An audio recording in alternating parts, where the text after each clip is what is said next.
예, 그 다음 이어서는 이제 챕터 10을 진행하도록 하겠습니다. 우리가 챕터 8에서 mass transfer, 물질 전달했으니까 이제 열 전달, 열 전달을 해야죠. 여러분들 전공 수업에 열 및 물질 전달이 있잖아요. 열 전달은 뭐냐면은 여러분들은 이제 우리가 지금 이 반응을 시키는 게 산하고 염기를 반응시키는 산염기 중화 반응이잖아요. 산염기 중화 반응에서는 열이 많이 발생하죠. 중화열이라고 하죠. 굉장히 뜨거워집니다. 근데 이제 이 반응기는 우리가 단순히 그냥 비커에다 반응을 시키는 게 아니라 굉장히 많은 양의 산과 염기를 반응시키잖아요. 산이 지금 단위 시간당 11,600리터가 나온다고 하는데 굉장히 그러니까 큰 반응기에다가 이 반응을 시켜야 될 겁니다. 물론 이제 반응기 계산은 다음 그 챕터 9에서 계산을 하겠지만 진짜 얼마나 큰지는. 그래서 거기서 나오는 중화열을 또 식혀줘야 됩니다. 다시 말해서 열을 뺏어줘야 되는 거죠. 거기서 발생하는 열을. 그렇죠? 열을 이제 발생해주는 이제 여러 가지 이유가 있는데, 그냥 뜨거운 예를 들면은 액체를 우리가 지금 이 중화시킨 결과물을 호수에 버리려고 하잖아요. 근데 뜨거운 걸 호수에 버리면은 안 되겠죠. 그러니 그 호수에 살고 있는 여러 가지 생태계를 파괴를 할 테니까. 그러니까 충분히 영향을 안 줄 정도의 온도로 낮춰가지고 식혀줘야 됩니다. 그리고 교재를 보시면은 그 정보가 좀 나와 있습니다. 그 처음에 발생하는 그 산의 평균 온도가 60도다. 섭씨 60도. 꽤 높은 온도죠. 거기다 추가로 중화열도 발생을 하고요. 그리고 우리가 호수에다가 다 중화시킨 순수한 이제 소금물이죠. 그거를 버리려면은 온도가 최대한 27도, 섭씨 27도 이하로 낮춰가지고, 버려야 된다. 그런 이제 규제가 있다고 합니다. 정부의 규제가. 그러니까 그거를 식혀줘야 되는 거죠. 냉각수를 이용을 해가지고 이 뜨거운 액체를 중화시킨 이 반응 생성물들을 식혀줘야 됩니다. 얼마나 많은 우리가 냉각수가 필요할 것인가 그걸 계산할 필요가 있습니다. 얼마나 많은 냉각수를 얼마나 차가운 냉각수를 얼마나 많이 단위 시간 많이 흘려줘야지만 27도 이하로 낮춰가지고 온도를 충분히 우리가 큰 문제 없이 호수에 버릴 정도가 될 것인가 그거를 이제 계산을 하는 겁니다. 한번 계산을 한번 해보죠. 그래서 방금 말씀드린 대로 이런 이제 규제가 있다. 그래서 그걸 계산을 해야 된다. 그래서 이걸 계산하기 위해서는 에너지 밸런스를 세워야 된다.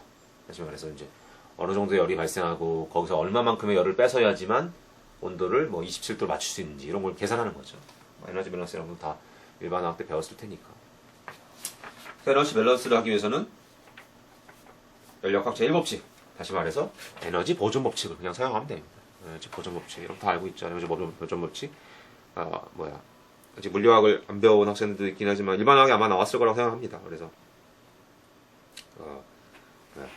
전체 토탈 에너지 우리가 E라고 표시하기도 하고 U라고 표시하기도 하죠. 그래서 그거는 두 가지 형태의 에너지로 우리가 변화시킬 수 있는데 열과 E를 통해서 우리가 변화시킬 수가 있다. 특히 이제 이거는 이제 클로즈 시스템에 대해서인 거고요. 외부와의 어떤 물질 전달이 없는 그런 클로즈 시스템에서는 그냥 간단하게 이러한 식을 통해서 우리가 에너지 보존 식을 그냥 세우면 됩니다. 에너지 밸런스 식을 세우면 되는데 문제는 이제 반응기는 클로즈 시스템이 아니죠. 반응기로 계속 산과 염기가 들어오고 반응을 다 진행한 다음에는 중화된 거로는 밖으로 계속 빠져나가죠. 다시 말해서 오픈 시스템입니다. 그렇죠. 오픈 시스템에 대해서 똑같은 이제 연력학 제1법칙을 위해 식을 세워야 되는 거죠. 그래서 식을 한번 세워보죠. 오픈 시스템이기 때문에 우리가 그냥 단순히 저 식을 그냥 쓸 수는 없고 시간에 따른 변화를 재야 됩니다. 다시 말해서 우리가 유체역학에 배웠던 것처럼 레이스의 형태로 단위 시간당 레이, 단위 시간당 에너지가 어떻게 변하는지 그걸 가지고 우리가 스테디 스테이트를 가정을 하고 식을 세우는 겁니다. 이렇게. 그래서 여러분들 유체역학 단원에서 나왔던 그 식을 그냥 그대로 활용을 하면 되는 겁니다.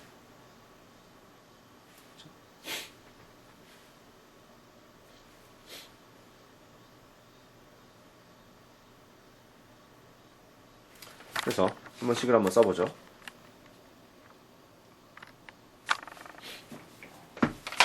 똑같이 요 클로즈 시스템에서의 연력학 제1법칙이 이렇게 되니까 우리가 이거를 단위 시간당으로 표시를 해주려면 점을 붙여야겠죠? 레이시니까. 그러니까 모든 이제 레이, 플로우 레이스는 다 점을 붙였잖아요. 그래서 점 이렇게 붙여가지고 이거를 어떻게 표시를 해줄 것인가.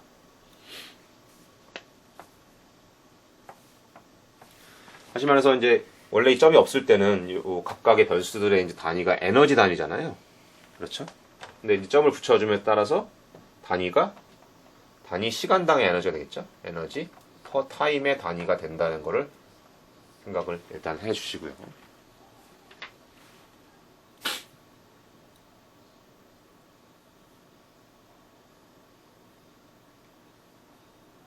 우리가 앞에서 봤던 유체역학 거기서 나왔던 들어가는 거 그리고 포메이션 뭐 다 그 시기 기억나시죠 여러분들? 들어가는 거 나가는 거 그리고 뭐 어큐뮬레이션을 고려해가지고 해야 되는데 스테디 스테이트니까 어큐뮬레이션은 그냥 무시하면 되는 거죠. 그렇죠? 그래서 그 식을 여러분들 다시 한번 상기를 해보시면은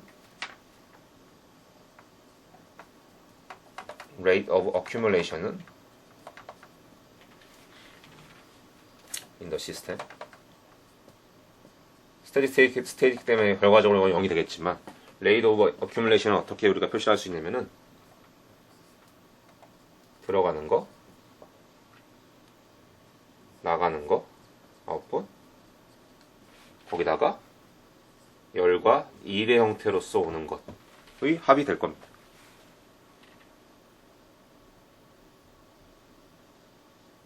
그렇죠? 그러면 요 인풋과 아웃풋은 어떻게 표시해 줄 수 있는가요? 여기 에너지잖아요. 에너지가 들어가야 되는데 에너지가 어떻게 표시할 수 있냐면은 여기서는 지금 에너지를 단위 질량당 에너지를 우리가 표시를 할 겁니다. 단위 질량당 에너지. 그래서 단위 질량당 에너지를 우리가 이 위에다 이렇게 삼각형을 붙여서 요놈은 뭐냐면은 흐르는 유체에서의 단위 질량당 에너지입니다. 단위 질량, 매스. 전체의 각각 요 변수들은 지금 단위 시간당 에너지잖아요. 단위 시간당 에너지로 요 식을 만들어주려면 요 앞에 뭐가 들어가야 되냐면은 단위 시간당 매스가 들어가야겠죠. 매스 퍼 타임이 들어가야지만 그거랑 요걸 곱했을 때 단위 시간당 에너지 단위가 되겠죠. 단위 시간당 시간이 뭐예요? 아니, 단위 시간당 매스가 매스 트랜스퍼 레이시죠. 그렇죠? 매스 플로우 레이트 되는 겁니다. 그리고 플로우 레이트 기억나시죠? 질량에 있어서의 흐름 속도. 그렇죠? 단위 시간당 얼마나 많은 질량이 이동을 하느냐. 그래서 이런 식으로 우리가 표시를 할 수가 있는 겁니다.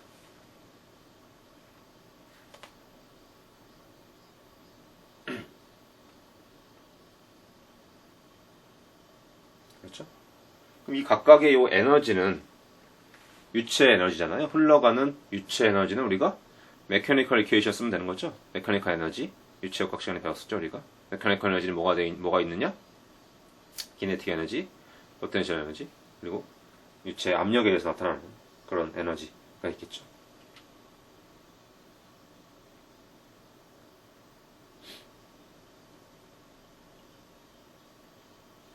그래서 그거를 표시를 해주는 겁니다.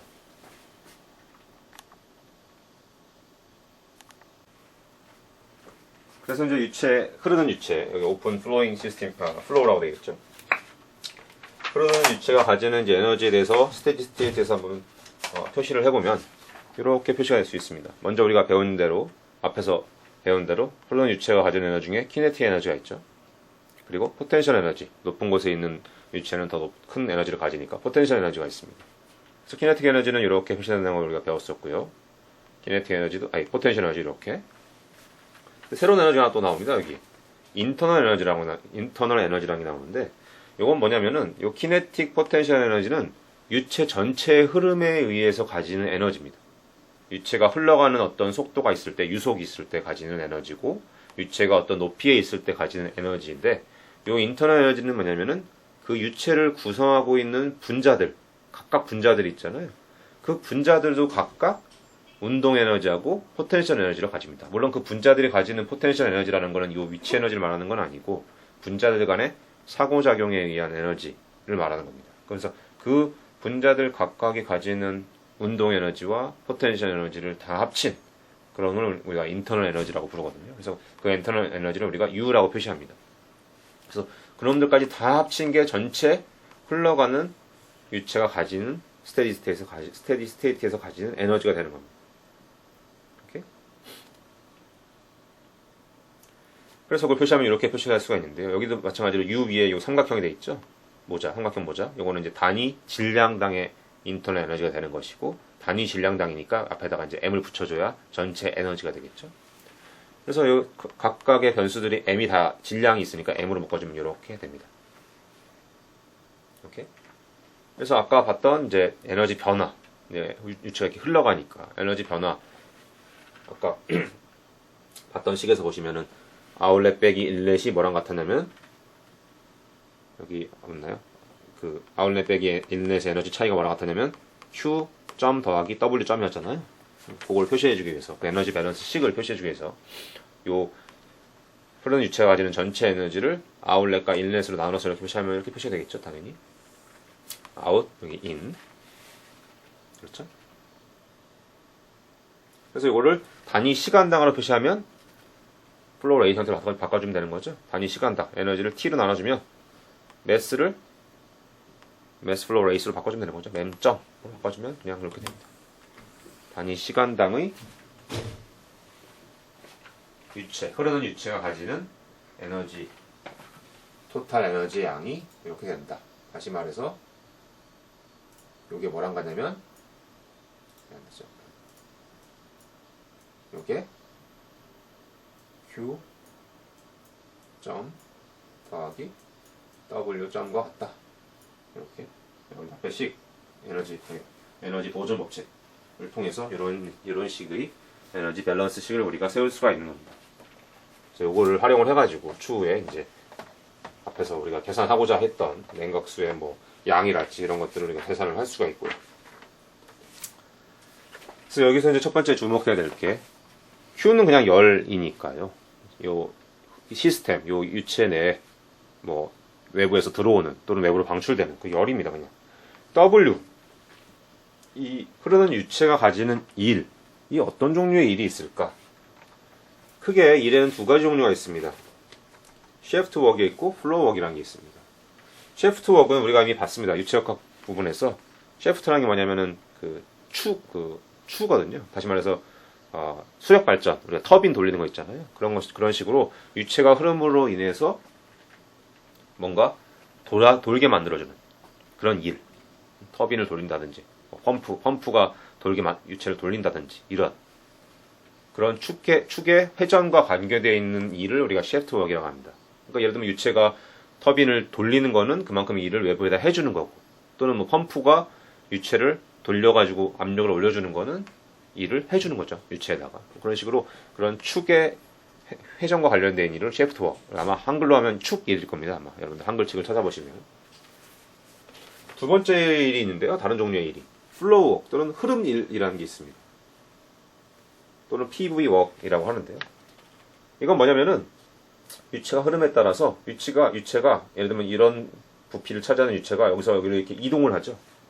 마치 우리가 연력학 시간에 그 익스펜전 월 팽창 일을 다루는 것처럼 그러니까 유체 전체의 어떤 움직임, 이동에 따른 일을 우리가 플로우 웍이라고 합니다.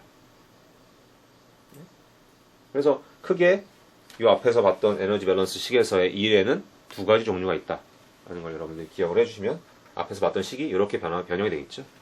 왼쪽에는 이 아웃렛, 인렛에서의 에너지 Q, 웨이, 단위 시간당의 일에는 여기도 점이 빠졌는데요. WS와 WP로 여기 이렇게 점이 찍혀 있겠죠. 점이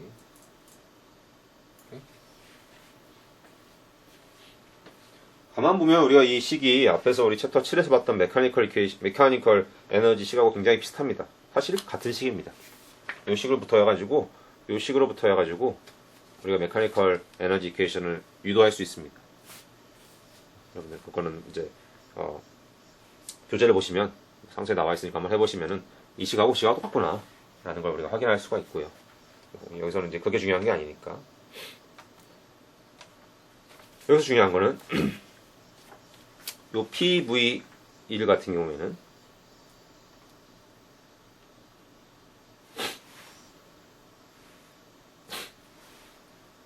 이렇게 정의를 지금 갑자기 여기에 나와 있는데요. 칠판을 잠깐 활용을 하죠. 요 아까 플로우 월 PV 웍이라고 했던 요거 있잖아요. 보이시죠?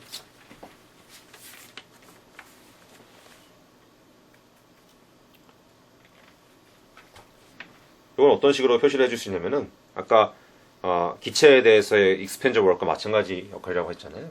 그러니까 이런 형태로 우리가 기술할 수 있습니다.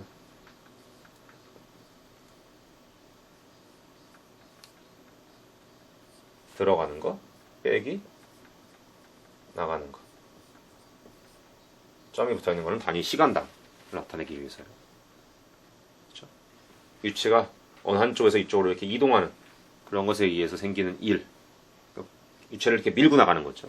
그런 것에 의해서 생기는 일이기 때문에 이런 식으로 표시를 해줄 수가 있습니다. 이걸 마찬가지로 앞에 지금 우리가 다 모든 식에 매스 플로우 레이트 M점이 있잖아요. M점으로 한번 표시를 해주면 P에 여기 단위 질량당이 돼야겠죠. 그럼 단위 질량당의 부피가 되는 거죠. 그러면은 뭐가 되나요? 이렇게 되겠죠. 그렇죠? 단위 질량당이면 항상 이 삼각형 모자를 씌워주라고 했으니까. 그리고 똑같은 형태로 우리가 표시를 할 수가 있습니다. 그렇죠? 단위 질량당 부피라고 하면 뭐가 되나요? 단위 질량당 부피는 밀도의 역수죠. 그냥 단순하게 생각하면 밀도의 역수. 이거는 사실 같은 게 밀도의 역수입니다. 사실. 똑같은 P 나누기 로 기억나시죠? 메카니컬 에너지 식에서. 그래서 똑같은 식이 되는 겁니다. 그래서 이 식을 방금 전에 슬라이드에서 봤던 그 식에 집어넣어 주는 겁니다. 집어넣으면 어떤 식이 되냐면은 요 식하고 그러니까 요 부분을 좌변으로 넘겨주는 겁니다. 그러면 어떤 식이 나오냐면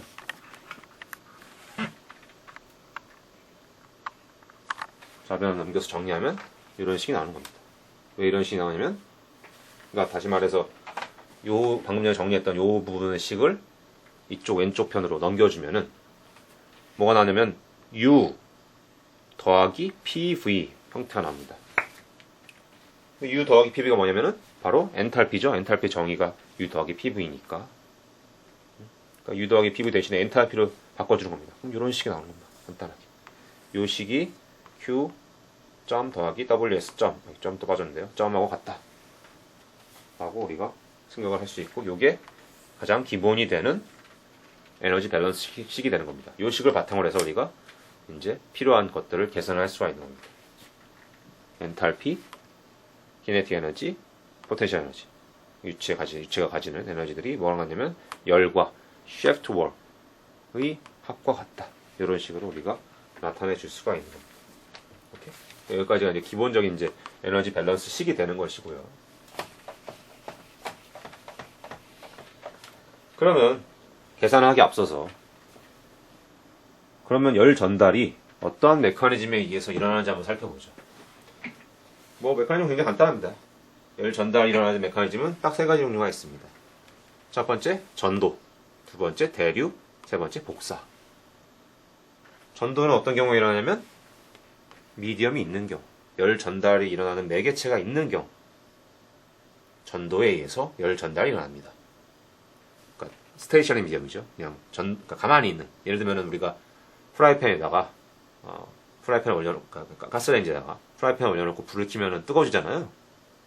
그거는 왜냐면은 그 뜨거운 열이 프라이팬에 쭉 전달이 됐기 때문에 프라이팬 전체 면에 그건 전도에 의해서 그런 일이 벌어지는 겁니다. 컨벡션은 대류죠. 대류는 움직이는 어떤 미디엄.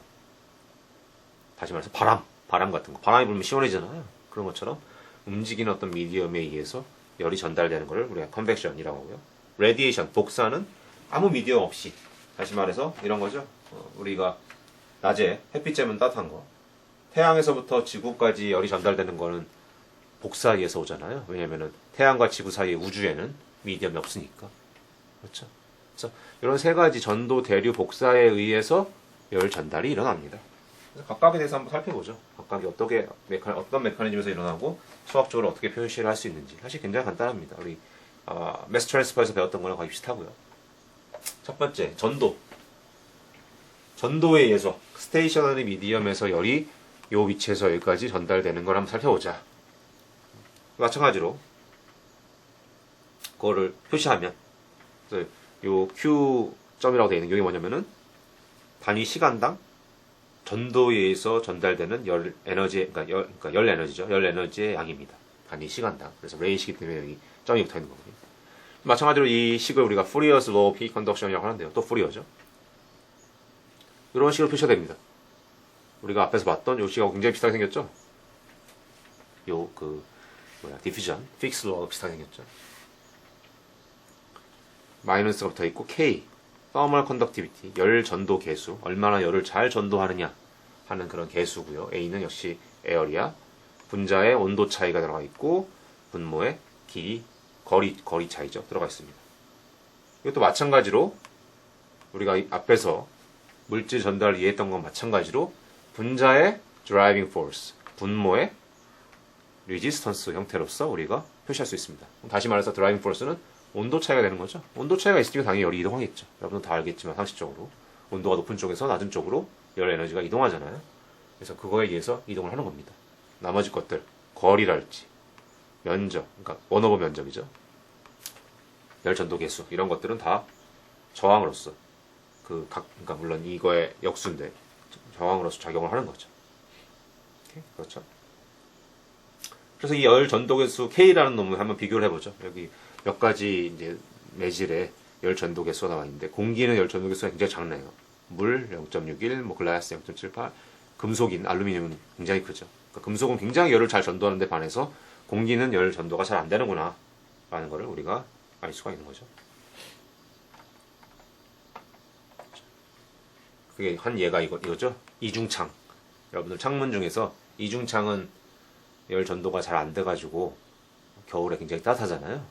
그게 왜냐면은 이중창, 창이 두 개 있는데 그 창 사이에 공기가 들어있잖아요.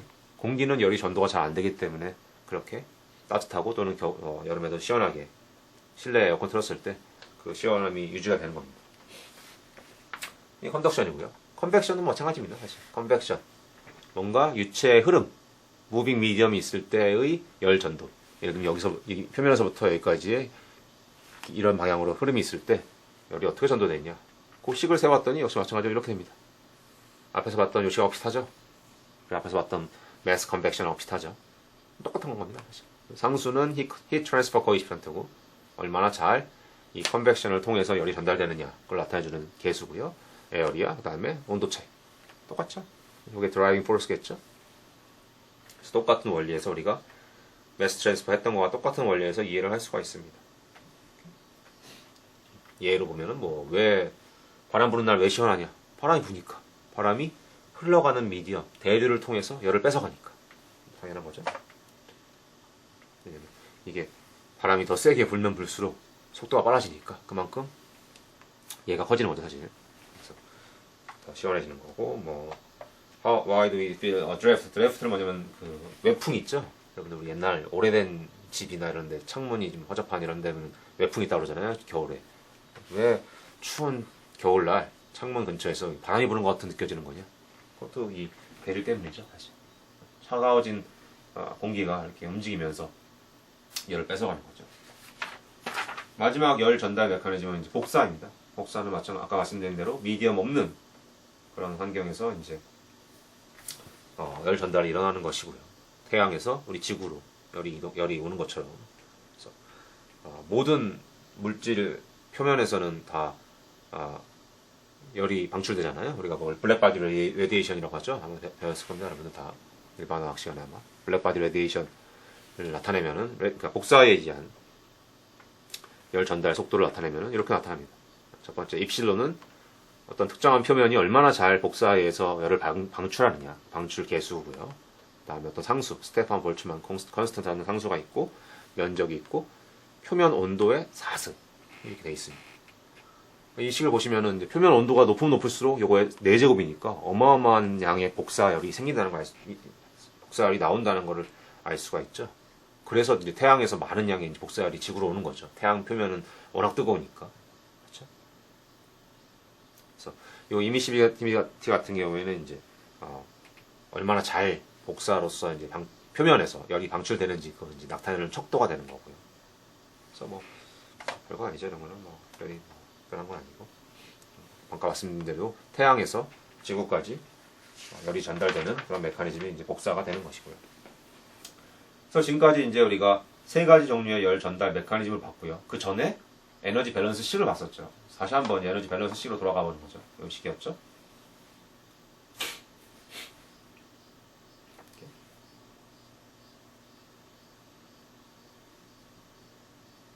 그래서 이제 실제 한번 열 전달 한번 정량 중에 한번 계산을 해보는 거죠. 근데 계산을 하는 데 있어서도 다 계산하면 복잡하잖아요. 그래서 몇 가지 무시하는 겁니다. 그냥 키네틱 에너지나 포텐셜 에너지를 무시하고 쉐프트 웍도 없다고 무시를 하는 겁니다. 이 식에서 이렇게 되는 겁니다. 굉장히 간단한 식이죠. 엔탈피 변화가 열 전달량과 같다. 여러분들 일반학교 다 배운 내용이죠. 그냥 그것만 계산해가지고 몇 가지 경우에 대해서 한번 열 출입량, 열 전달량을 한번 계산해 보자 이겁니다. 예를 이런 경우. 첫 번째 센서블 히팅 앤 쿨링. 단순히 열 전달에 의해서 온도가 변하는 경우. 굉장히 간단하죠. 그냥 온도 변화 뭐 계산하면 되죠. 온도 변화에다가 이제 열 용량, 히트 커퍼시티라고 하죠. 열량이라고 하죠, 보통. 그럼 계산해서 하면 되고. 페이지 체인지. 열을 가했는데 온도는 안 변하고 상 변화가 일어날 때. 물이 수증기가 된다든지, 뭐 얼음이 녹아서 물이 된다든지 이런 경우에도 뭐 쉽게 계산할 수 있죠. 케미컬 리액션, 화학 반응이 일어난다든지. 이 3가지 경우에 대해서 한번 계산해 보죠. 첫 번째는 아주 간단하죠. 센서블 히팅 쿨링. 다 알고 있을 거라고 생각하고요. 그래서 열 출입에 의해서 온도가 변화했다.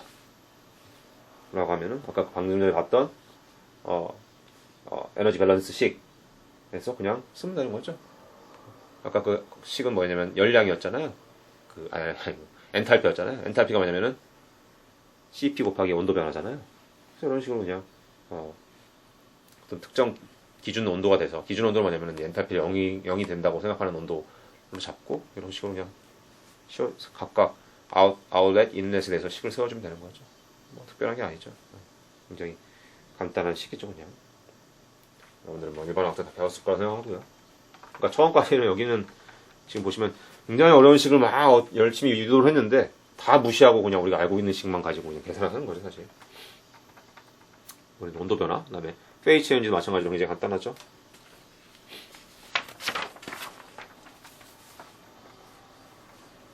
이런 식으로 페이지 체인지는 이제 어떤 가해진 열에 의해서 상 변화만 일어난다고 했을 때, 온도는 변하지 않고 상 변화만 일어난다고 생각을 했을 때는 그 상 변화에 해당되는 엔탈피, 여기 이제 세모 삼각형 모자 있으니까 단위 질량당이라는 거 알 수 있죠. 단위 질량, 여기는 이제 mass flow rate이고 합이 단위 시간당의 에너지가 될 테니까 이거 Q 짬하고 똑같다. 간단하게 이렇게 계산하면 되는 거고요.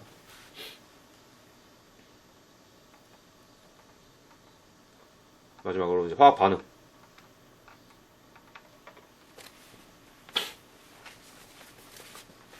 어떤 열을 가해줌으로써 화학 반응을 일으켰다.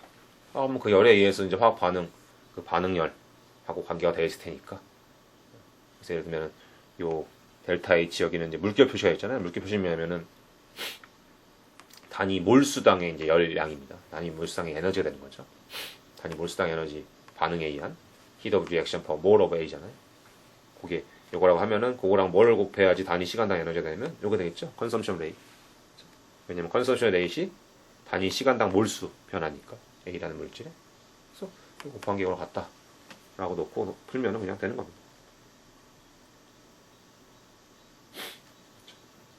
그래서 물론 이제 처음 리액턴트의 온도랑 나중 프로덕트의 온도가 다르면은 좀 계산이 복잡해지는데 요 교재를 보시면 아시겠지만 요 온도가 그냥 같다고 가정을 하고 다 계산을 합니다. 그런 경우에 대해서만 계산하기 때문에 아주 간단한 계산이 되고요, 사실. 다들 여기까지 크게 어려움 없이 따라가시라고 생각을 하고요. 밑에만 보이네요.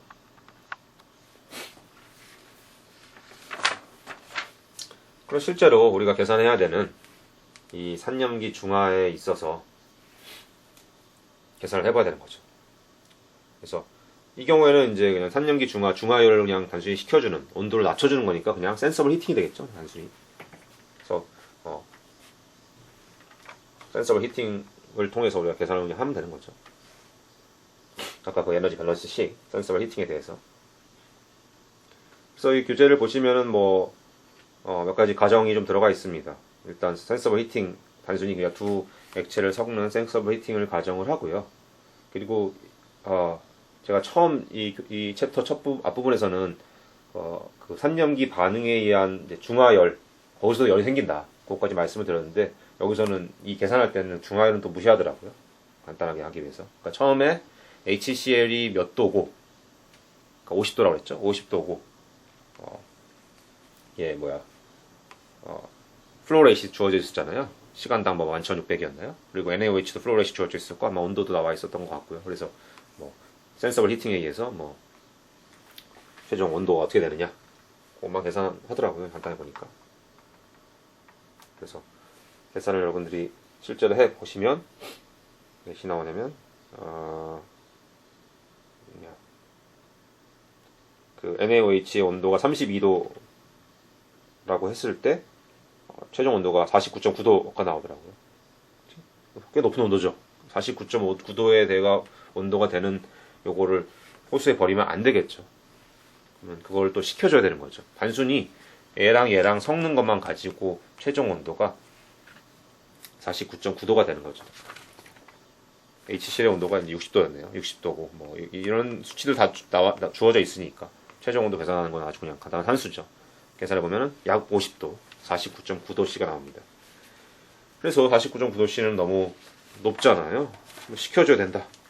어떻게 식혀줘야 되느냐? 냉각수를 흘려줘야 된다.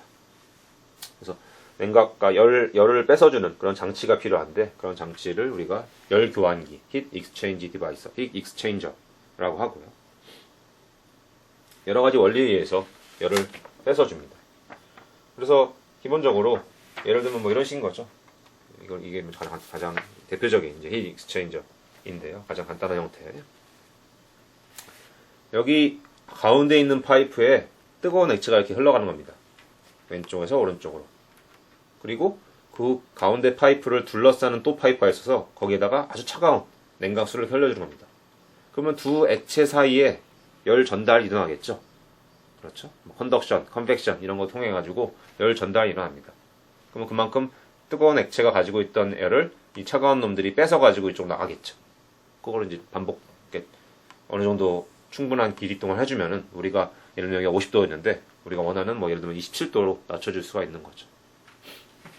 그래서 구체적인 메커니즘을 보시면은 여기 가운데 튜브를 통해서 뜨거운 게 이런 식으로 요 방향으로 이렇게 흘러가는 거고요. 차가운 거는 둘러싸고 있는 거죠. 그래서 이제 요 내부에서의 이제 열 전달은 당연히 유체 흐름이 있으니까 컨벡션. 요 두 액체가 접한 면에서는 당연히 스테이셔너리 미디엄이니까 컨덕션에 의해서 그 다음에 이쪽도 마찬가지로 이 냉각수가 흘러가니까 흐름이 있으니까 컨벡션에 의해서 열 전달이 일어나는 겁니다. 이렇게 그런 메커니즘에서 이제 더 식혀줘야 되니까 식혀주는 거고요. 근데 이제 이 식혀주는 이제 방식에 이런 형태의 이제 컨센트릭 튜브 히트 익스체인저에 두 가지 방식이 있습니다. 첫 번째는 뜨거운 액체가 왼쪽에서 오른쪽으로 흐를 때 같은 방향으로 차가운 냉각수도 이쪽에서 집어넣어서 이쪽으로 나가게 하는 방법이 있고요. 두 번째로 반대로 카운터 커런트 플로우라고 해가지고 냉각수를 뜨거운 액체가 나오는 이쪽 반대쪽 끝에 쪽에다가 넣고 이쪽에 나오게끔 이렇게 해주는 방식이 있습니다. 이 두 방식의 차이가 뭘까 생각을 해보는 거죠. 그래서 두 방식에 있어서 첫 번째 코어 커런트 플로우에 대해서 온도 변화를 한번 살펴보죠. 첫 번째, 요 입구에서는 뜨거운 게 가장 뜨거운 상태죠. 그렇죠? 차가운 거는 가장 차가운 상태고. 점점 열 전달이 이렇게 일어나가, 이쪽에서 이쪽으로 열 전달하면서 얘는 식고 얘는 약간 따뜻해지겠죠. 그래서 처음에 가장 온도차가 나다가 나중에 온도차가 적게 나는 그런 상태가 됩니다. 다시 말해서 온도차가 점점 이 플로우 패스에 따라서 변하는 그런 이제 상황이 되는 거죠. 반대로 카운터 커런트 플로우 같은 경우에는 여기서 뜨겁고 여기서 식는 건 마찬가지지만 차가운 거는 이쪽에서 제일 차갑잖아요. 끝에 쪽에서 제일 차갑다 이렇게 올라가니까 실질적으로 이 전 구간에서의 온도차가 크게 차이가 나지 않습니다. 여기는 크게 차이 났다가 점점 이렇게 줄어드는데 여기는 큰 차이가 나지 않고 냉각을 시켜줄 수 있는 그런 상태가 되는 거죠. 심지어 요 온도보다 더 높아도 냉각이 가능한 거죠. 이쪽은 그게 불가능하잖아요. 항상 여기보다 여기가 온도가 낮아야지만 열 전달이 이쪽에서 이쪽으로 연화가지고 시켜줄 수 있는데 이쪽은 이쪽 냉각수가 빠져나가는 이쪽 온도가 요 온도 이 처음 뜨거운 액체가 흘러 다 나가는 요보다 온도보다 더 위쪽에 있더라도 냉각이 충분히 가능한 훨씬 더 이제 효율적인 방법이라고 말씀드릴 수 있는 거죠. 이쪽은 이 온도 차이가 점점 변하니까 사실 열 전달이 아주 효율적이지 못합니다. 여기서 열 전달들이 많이 일어나겠지만 열 전달이 점점 그 효율 자체가 줄어들겠죠. 근데 여기는 온도 변화가 요 차이가 요 간격이 그냥 비슷하게 유지를 시킬 수가 있기 때문에 굉장히 열 전달을 보다 효율적으로 시켜줄 수가 있는 거죠. 그래서 사실 우리 생체 내에서 일어나는, 우리 생태계에서 일어나는 요런 형태로 일어나는 열 전달을 시키는 기관이 굉장히 많이 있는데요. 다 이런 형태로 납니다. 반대 방향으로 흐르게끔. 예를 들면은 생선에 아가미가 있잖아요. 아가미에서 물을 빨아들여 가지고 거기서 산소를 흡수하잖아요. 생선도 숨을 쉬어야 되니까. 그 흐름이 이렇게 반대 방향으로 되어 있습니다. 그래서 산소를 더 효율적으로 잘 흡수시키게 만들어주는 거죠. 그리고 우리나라가 아니라 우리 몸에서 신장 있잖아요. 키드니. 신장에서도 물을 계속 흡수해가지고 노폐물을 걸러내가지고 이제 소변을 만들어내는 거잖아요. 그 과정에 있어서 노폐물을 이렇게 걸러내는 과정도 이렇게 반대 방향으로 흐르게끔 만들어줍니다. 그래야 더 효율이 높으니까. 굉장히 재밌죠. 그래서 이런 형태로 힐 익스체인저가 작동을 하고요. 그래서 우리가 아까 뜨거웠던 50도씨의 액체를 27도로 더 낮게 만들어주려면 이런 식으로 이제 이런 걸 활용해가지고 낮게 해주면 되겠죠. 그래서 이런 좀 더 복잡한 형태도 있고요. 더 효율적으로 열 교환을 일으키기 위해서. 그래서 이제 마찬가지로 열 교환기에 의해서 에너지 밸런스를 세워가지고 최종 온도를 그냥 계산하면 됩니다. 사실 별건 아니죠. 사실 이거는 그냥 똑같이 센서블 히팅 쿨링을 통해 가지고 우리가 계산을 하면 되는 거고요. 또 한 가지 이제 할 수 있는 우리가 계산 중에 하나가 이 열 교환기의 이제 사이즈를 우리가 계산할 수 있습니다. 어떻게 계산하냐면은 그 메커니즘 안 나와있네요. 사실 교재에 이 열 교환기의 사이즈를 계산하는 이제 식이 나와 있는데요. 여기는 이제 측량이 되어 있는 것 같은데 상수 이런 게 좀 복잡해가지고 예를 들면 이런 식입니다. 우리가 원하는 게 스트림 테이블이 좀 더 완성이 되어 있죠. 우리가 지난번에 여기 펌프까지 했었는데 반응기가 있고요. 이어서 이제 쿨러가 있는 거죠. 냉각수를 이제 흘려줘야 됩니다. 열 교환기 이런 걸 통해 가지고 우리가 처음에 아까 49.9도가 들어간다고 그랬잖아요. 그렇죠? 근데 이거 우리가 궁극적으로 원하는 거는 27도로 만들어줘야 됩니다. 오케이? 우리가 냉각수를 이제 15도짜리 예를 들면 냉각수를 사용을 한다.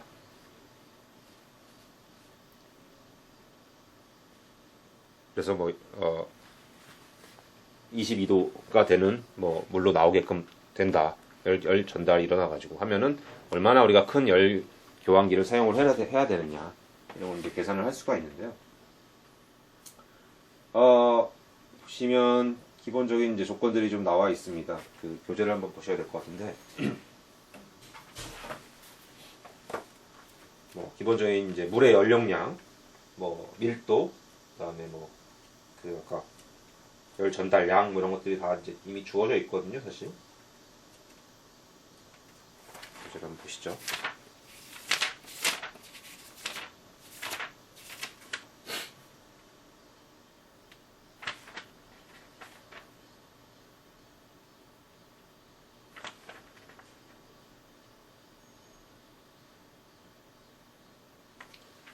뒷장이 아마 있을 텐데요. 그래서 히트 트랜스퍼, 실제 히트 트랜스퍼가 일어나는 히트 익스체인저의 이제 에어리아 사이즈를 계산하는 데 있어서 전체 이제 히트 트랜스퍼 코에피션트라는 이제 수치가 나오는데요. 사실 이 상수를 그대로 활용하기가 사실 좀 어려워서 제가 그냥 자세한 계산을 수업 시간에 다루지는 않으려고 했는데 그 뒤에 뭐였어? 교재를 보시면 일단 책 칠판에 좀 적죠.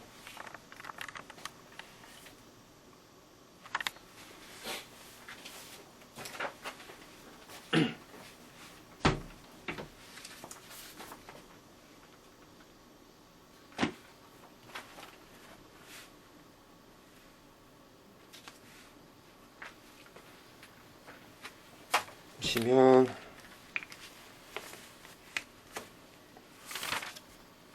실제 이 온도 변화, 다시 말해서 냉각수가 온도가 올라가고 원래 우리가 흘러가던 흐름에 그 49.9도짜리가 27도가 되는데 열이 전달되는 양이 있을 거 아니에요. 그건 이제 Q 듀티라고 하는데요.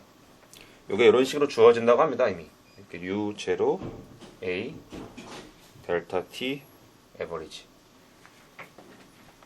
여기서 U0가 뭐냐면 아까 슬라이드에서 봤던 Overall Heat Transfer Coefficient라고 하는 놈인데요. 요거는 이제 어떤 종류의 유체를 사용해서 이렇게 냉각을 하느냐에 따라서 이미 상수로 주어져 있습니다. 상수고요, 사실. 요거는 그냥 면적이고, 요거는 뭐냐면은 온도 차이죠. 델타 T 에버리지인데, 요것도 이제 계산한 식이 있다고 합니다. 이거 어떤 식이냐면 그냥 단순히 델타 T가 아니라 델타 T 뭐 로그민 에버리지라고 해가지고 뭐 이런 식으로 T1, T2 로그에 T1 오버 델타 T1 오버 델타 T2 이런 식으로 계산을 한다고 합니다. 그래서 기본적으로 우리가 냉각수가 온도가 어디서 어디까지 변화하는지 아까 나와 있었잖아요. 15도에서 22도까지 그리고 뭐 원래 그 유체 우리 그 폐기물 나오는 거 중화시킨 놈들이 온도가 50도에서 뭐 22도까지 27도까지 변한다는 그런 온도 정권들이 주어져 있으면 이게 다 계산이 그냥 쉽게 되고요. 이건 면적이니까 요거를 계산하면 우리가 뭘 할 수 있냐면 요거는 열 전달 양이니까 계산할 수 있을 거고 요거는 상수로 테이블로 나와 있고 요거는 온도 정보만 있으면 다 계산할 수 있고 요걸 계산할 수 있는 거죠.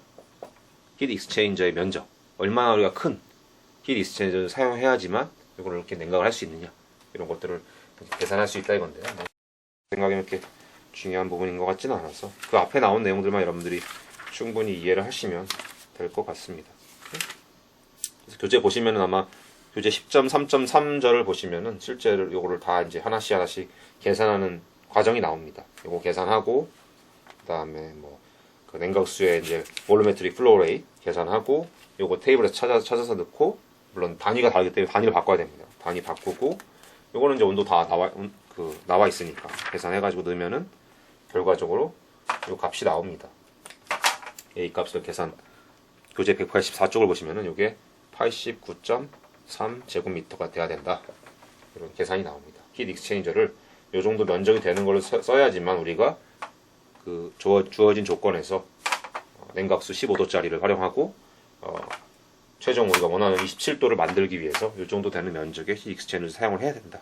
그것까지 우리가 계산을 할 수가 있습니다. 그래서 여기까지 해가지고 챕터 10이었나요? 히트 트랜스퍼를 마무리하도록 하겠습니다.